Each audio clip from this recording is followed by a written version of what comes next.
Your close rate is a direct result of your sales process, which also includes your offering. In previous videos, we've talked about different ways to make $20,000 a month. There are a lot of different factors to consider when trying to be successful in business. In this video, we're going to do a deep dive into your sales process, which will help increase your close rate.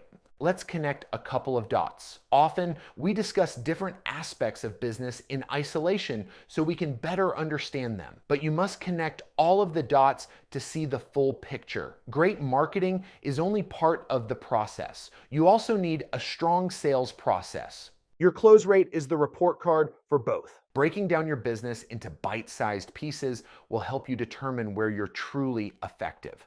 Build out a consistent message. Starting with your marketing, your message should be consistent and focus on the most important things you want your customer to know about you and the experience they'll have. For me, I revert back to the 4 pillars: dream outcome, likelihood of achieving the dream outcome, sacrifice required to achieve the dream outcome, time required to achieve the dream outcome. Conveying a quick and consistent message with an obvious call to action is one effective way to reach your customers. Early on, you may need to use more creative methods to convey these messages. Keep in mind, it may not be necessary to share all 4 pillars at once. For example, I can convey the dream outcome and the likelihood I can help them achieve it in the initial marketing. Then, as they go deeper into the funnel, I begin to reinforce the sacrifice required and the time required. Marketing is not black and white.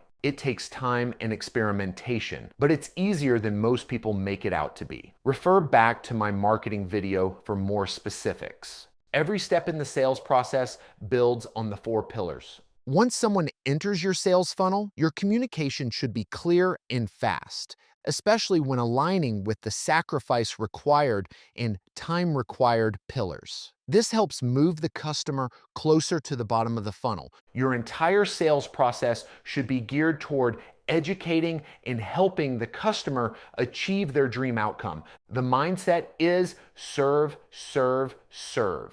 Tactical action. Step 1, communication. If a customer has reached out or expressed interest, clear communication and defined next steps have been highly effective for us. Cold outreach.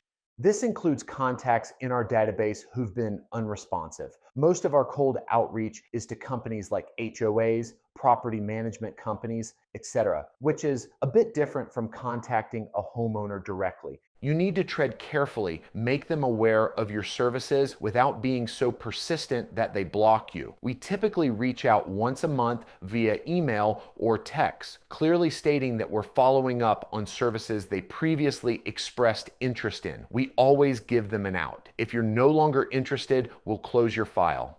Adam here. We don't ask for any money, but if you want to help us out and support our mission, please subscribe and share with a friend. 2, systems and automation.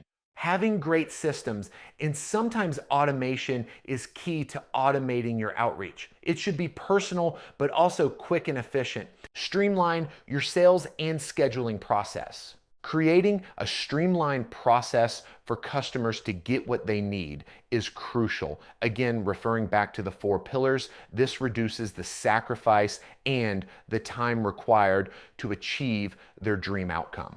People often make excuses about why things can't be done better. That's your opportunity. We've implemented many tools that didn't seem like a fit at first glance. Part of being an entrepreneur is finding solutions to hard problems. Here are 2 things we implemented that increased our bottom line.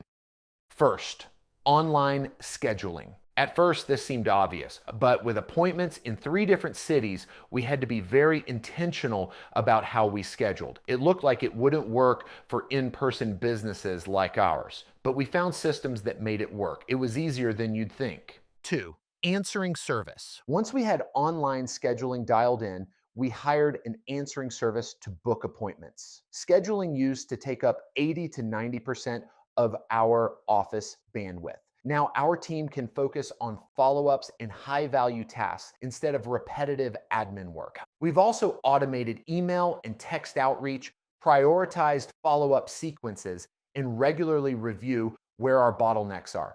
Like Alex Hormozy says, find the constraint and address that first. Stay focused and don't get distracted by the lady in the red dress. So, what about your close rate? Focus on everything above, and your close rate will start to improve steadily.